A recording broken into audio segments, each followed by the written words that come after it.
Subscribe now and press the bell icon. Never miss an update. देखिए बच्चों, class 11 के chemistry का 8वां chapter redox reaction में आज हम लोग देखेंगे ऑक्सीकरण संख्या विधि से किसी रिडॉक्स समीकरण को किस प्रकार से संतुलित करना है। इसके पहले हम लोग इलेक्ट्रॉन विधि द्वारा रिडॉक्स समीकरण को संतुलित करने का नियम बताते हैं। अब देखिए कि ऑक्सीकरण संख्या से हम लोग कैसे रिडॉक्स समीकरण को संतुलित करते हैं। जैसे देखिए यहाँ पर एक समीकरण दिया हुआ है, इस रेडॉक्स समीकरण को ऑक्सीकरण संख्या विधि से संतुलित करना। अब ऑक्सीकरण संख्या विधि से इस समीकरण को संतुलित करने के लिए कुछ तरीका, कुछ स्टेप आपको अपनाना पड़ेगा। उस स्टेप से आप इस समीकरण को ऑक्सीकरण विधि से संतुलित कर पाएंगे। करना क्या है, जो इसमें ऑक्सीकारक और अवकारक वाला पार्ट है, ऑक्सीकारक किसको कहेंगे, जिस पदार्थ के जिस परमाणु के ऑक्सीकरण संख्या में कमी होगा उसको ऑक्सीकारक कहेंगे। देखिए ऑक्सीकारक के ऑक्सीकरण संख्या में कमी होगा और अवकारक किसको कहेंगे, जिसका ऑक्सीकरण संख्या बढ़ जाएगा। जैसे देखिए यहाँ पे अगर कार्बन को यहाँ पर हम देखते हैं तो कार्बन का ऑक्सीकरण संख्या यहाँ पे 0, किसी भी मुक्त तत्व का ऑक्सीकरण संख्या 0। अब यहाँ पर देखिए कार्बन का ऑक्सीकरण संख्या कितना होगा, मान लीजिए कि इसका ऑक्सीकरण संख्या यहाँ पर 1 है, एक ऑक्सीजन का होता है -2, तो 2 ऑक्सीजन का -4 और टोटल पर चार्ज है 0, तो X किसके बराबर होगा, +4 और X किसको माने थे, कार्बन।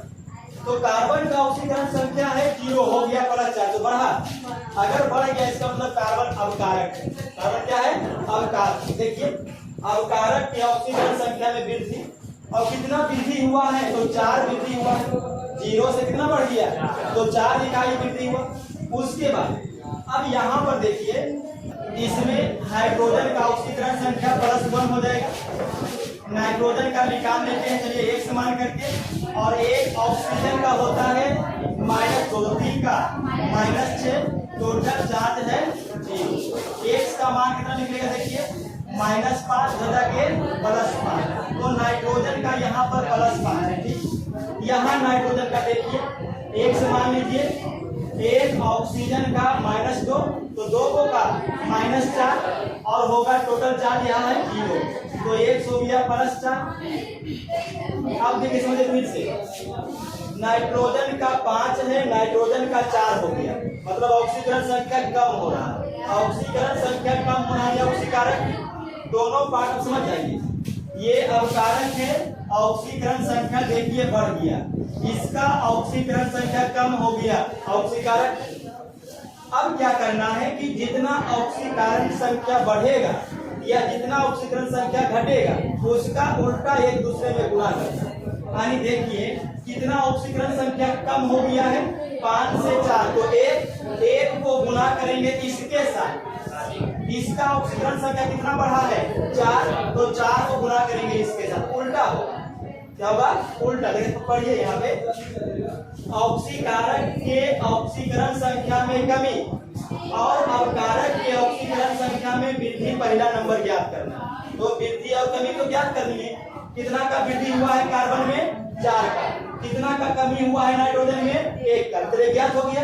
दूसरा क्या करना है, जितना ऑक्सीकरण संख्या में कमी आएगा उसको ऑक्सीकारक के, देखिए ऑक्सीकारक के ऑक्सीकरण संख्या में जितना कमी आएगा उसको अवकारक में, तथा अवकारक के ऑक्सीकरण संख्या में जितना वृद्धि होगा उसको ऑक्सीकारक का गुणक बढ़ेगा, उल्टा किया जाएगा। ठीक है, यानी कार्बन का जो ऑक्सीकरण संख्या 4 बढ़ा है उसको गुना करेंगे नाइट्रोजन वाला में, और नाइट्रोजन का जो 1 कम हुआ है उसको कार्बन वाला में, उल्टा गुना करेंगे। और गुना करने के बाद दोनों के संख्या का अनुपात लिख देंगे। उसके बाद क्या करना है कि जितना भी अन्य परमाणु बचा हुआ है, जैसे मान लीजिए कि H2O बच गया, तो इस परमाणु को हम अनुमान विधि द्वारा, कौन विधि द्वारा, अनुमान विधि द्वारा, जो आप क्लास 10 में पढ़े, अनुमान विधि द्वारा हम इसको संतुलित करेंगे। तो 3 स्टेप याद रखिएगा, संतुलित हो जाएगा। अब देखिए इसको बना करके देखिए, तो यहाँ पर हम देख रहे हैं कि कार्बन बदलता है किसमें, CO2 में। उसके बाद देखिए HNO3 बदल रहा है NO2 में। अब यहाँ ध्यान दीजिए, कार्बन का ऑक्सीकरण संख्या 0 है, हो गया +4, तो ऑक्सीकरण संख्या में वृद्धि कितना हुआ है? 4 इकाई। उसके बाद यहाँ पे नाइट्रोजन का है +4 हो गया है +4, यानी ऑक्सीकरण संख्या में कमी कितना हुआ है? 1 इकाई। अब वृद्धि और कमी ज्ञात करने के बाद जो इसका वाला रहेगा वो इसमें जुड़ेगा। उल्टा देखिए, इसका कमी इसमें, इसका कमी या वृद्धि इसमें, तो इसका मतलब हो जाएगा ये C में कितना होगा? 1 से गुना, तो C ही रह जाएगा। उसके बाद HNO3 में 4 से NO3, उसके बाद देखिए CO2 में 1 से, तो CO2 रह जाएगा, प्लस NO2 में 4 से, तो 4 NO2। समीकरण में ऑक्सीकारक तथा अवकारक के संख्या का अनुपात लिख दिया गया है। देखिए यहाँ पर 4, यहाँ पर 1, यहाँ पर 4, यहाँ पर 1। उसके बाद अन्य परमाणुओं को अनुमान द्वारा, जो बचा हुआ है H2O, उसको अनुमान के द्वारा संतुलित करना है। तो H2O पहले यहाँ पर हम लिख देते हैं H2O। अब संतुलित करने के लिए अनुमान लगे, देखिए O कितना है? 12, तो ऑक्सीजन इधर हो गया 12, ऑक्सीजन 12, इधर ऑक्सीजन जोड़िए 2 चटुनी 10 और 1 11, ऑक्सीजन 11 ही। उसके बाद हाइड्रोजन इधर देखिए 4 और इधर हाइड्रोजन 2 ही है, तो अगर हम यहाँ पर 2 से गुना कर दें, देखिए हो जाएगा 2 दूनी 4। अब पूरा फिर से गिनिए 4H और 4H, तो बराबर हो गया, ठीक है। वो देख लीजिए 12 और इधर देखिए 2 चटुनी 8 और 2 10 ही हुआ ना, 2 चटुनी 8 2 10 नहीं हो तो गया चटुनी 2 10 और 2 12, तो देखिए संतुलित हो गया। अब ये देखिए आपका संतुलित समीकरण मिल गया, ठीक है।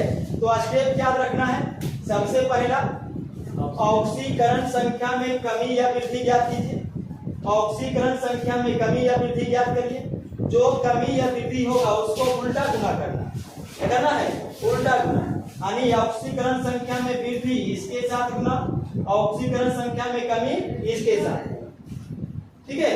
और उसके बाद जो भी बचा हुआ परमाणु है उसको अनुमान विधि द्वारा की कई को कम कई को ज्यादा गुना करके कर दीजिए। मैग्नेट आयन है, ऑक्सीजन आयन है, हाइड्रोजन आयन, अभी क्रिया करके manganese ion, carbon dioxide gas और H2O मिलता है। अब इसको भी देखिए ऑक्सीकरण संख्या विधि से संतुलित करना है। मैग्नीज का यहाँ पर देखिएगा MnO4 पर एक चार्ज है माइनस, इसमें मैग्नीज का ऑक्सीकरण संख्या कितना होगा?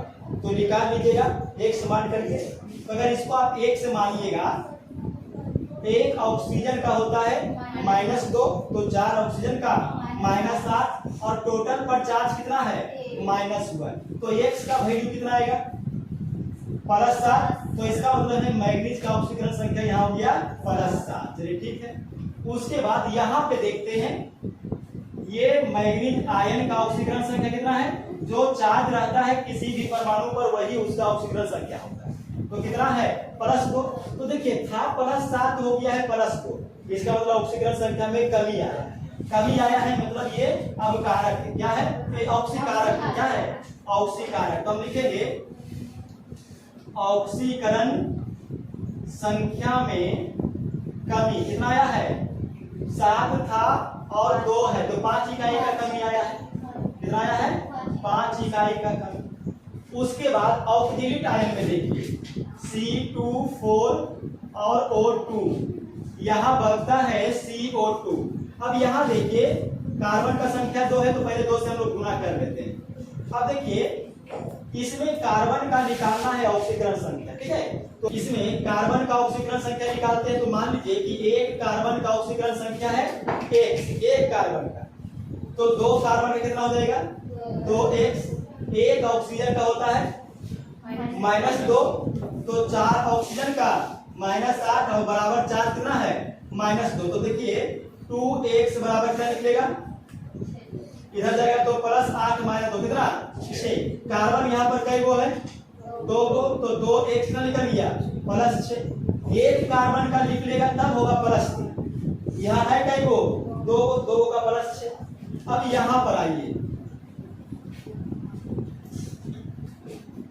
एक ऑक्सीजन का -2 और 2 दूनी 4 ऑक्सीजन का -8, तो कार्बन का कितना होगा बोलिए -8 नहीं +8 कितना +8। समझे फिर से, एक ऑक्सीजन का -2, 4 ऑक्सीजन का -8, तो कार्बन का +8। तो ऑक्सीकरण संख्या में वृद्धि कितना का वृद्धि आया है देखिए, तो +6 से +8 हो गया है, तो 2 इकाई का वृद्धि होगा। अब ध्यान दीजिए, जब ऑक्सीकारक के ऑक्सीकरण संख्या में कमी, जैसे यहाँ देखिए वृद्धि, यहाँ देखिए ज्ञात कर लेते हैं। उसके बाद जो ऑक्सीकारक का ऑक्सीकरण संख्या में कमी हुआ है, ये देखिए कमी, उसको अवकारक का गुणक बनाना है। किसका गुणक बनाना है? अवकारक का। और अवकारक के ऑक्सीकरण संख्या में जो वृद्धि हुआ है उसको ऑक्सीकारक का, दोनों का उल्टा पुल्टा गुणा करना है। तब गुणा करते देखते हैं, तो MnO4 आयन है और प्लस है C2O4 ऑक्सीडेट आयन, यहाँ है मैग्नीज आयन और यहाँ है 2CO2। अब उल्टा गुणा कीजिए, देखिए इसका गुना इसके साथ, तो 2 से गुना, फिर इसमें भी 2 से गुना, उसके बाद इसका बड़ा गुना इसमें, तो 5 से गुना, और इसका गुना इसमें, तो 5 दूनी 10। अब देखिए H2O को बचा रह गया है। तीसरा स्टेप क्या है? समीकरण में ऑक्सीकारक तथा अवकारक के संख्या का अनुपात लिखकर, अनुपात तो लिख दिया गया है। देखिए यहाँ इसका 2 अनुपात, इसका भी 2 अनुपात, इसका 5 अनुपात और इसका भी 5 अनुपात, तो 5 में 10 हो गया। अब बच गया H2O, तो H2O को लिखिए, और H2O को संतुलित करना है किससे? अनुमान विधि से। अब अनुमान विधि में गिनती कीजिए, पहले ऑक्सीजन को गिन लेते हैं। 4 दूनी 8, फिर 5 चौके 20, कितना हो गया 28 ऑक्सीजन इधर है। इधर देखिए 10 दूनी 20, 10 दूनी और ये 1 21, तो अगर हम यहाँ पर 8 से गुना कर दे तो 20 और 8 28 तो ऑक्सीजन बराबर हो गया। अब हाइड्रोजन को देखिए, हाइड्रोजन इधर कितना है देखिए 16, इधर एक भी नहीं, तो इसमें हम लोग क्या करेंगे 16 हाइड्रोजन आयन को जोड़ेंगे। क्या जोड़ेंगे? Hydrogen ion. आयन इसमें जुड़ता है, आयन इलेक्ट्रॉन विधि में आप देख रहे हैं H2O को संतुलित करने के लिए H+ जुड़ता है। तो ये देखिए आपका संतुलित समीकरण प्राप्त हो गया। क्लियर? और एक एग्जांपल देखिएगा, इसको पहले लिखिए इसको। तीसरा एग्जांपल देखिए, सल्फर डाइऑक्साइड गैस है प्लस हाइड्रोजन सल्फाइड है, अभिक्रिया करके जल और सल्फर बनाता है। अब इसको भी ऑक्सीकरण संख्या विधि से संतुलित करना। देखिए सबसे पहले ऑक्सीकारक और अवकारक का संख्या में कितना वृद्धि कमी आया उसको लिखा दीजिए। देखिए SO2 में ध्यान दीजिएगा, SO2 में यस का ऑक्सीकरण संख्या कितना है देखिए, तो नहीं पता है, चलिए ठीक है 1 से मान लीजिए। ऑक्सीजन का कितना होता है -2 और है क्या को, तो -4 बराबर 4 कितना 0, तो x का मान कितना आएगा +4। इसका मतलब इसके पास ऑक्सीकरण संख्या +4 है। अब यहाँ देखिए सल्फर, इसके पास ऑक्सीकरण संख्या 0, क्योंकि कोई भी मुक्त तत्व के पास ऑक्सीकरण संख्या 0 होता है। तो देखिए +4 था और 0 हुआ, तो कमी हुआ कि वृद्धि हुआ? कमी, यानी कि ये ऑक्सीकारक है। क्या है? ऑक्सीकारक। तो ऑक्सीकारक के ऑक्सीकरण संख्या में कमी होता है कितना 4 इकाई। कितना हो रहा है कमी? देखिए 4 था 0 हो गया, तो 4 कम हो गया। अब H2S में देखिए, H2S में एक हाइड्रोजन का +1, तो 2 हाइड्रोजन का +2, इसका मतलब इसका कितना होगा -2, तो इसका -2। अब यहाँ देखिए फिर से सल्फर, मुक्त तत्व का ऑक्सीकरण संख्या 0। अब बताइए ऑक्सीकरण संख्या बढ़ा है कि घटा है? -2 से 0 होना मतलब +2 बढ़ा है। तो अगर ये बढ़ गया है तो ये अवकारक है। तो अब अवकारक के ऑक्सीकरण संख्या में वृद्धि होता है कितना 2 इकाई। तो ये हो गया पहला स्टेप, कमी और वृद्धि ज्ञात कर लिए। अब दूसरा क्या करना है कि जो ऑक्सीकारक के ऑक्सीकरण संख्या में कमी आया है, ये कमी, उसको अब कारक का गुणक बनाना है।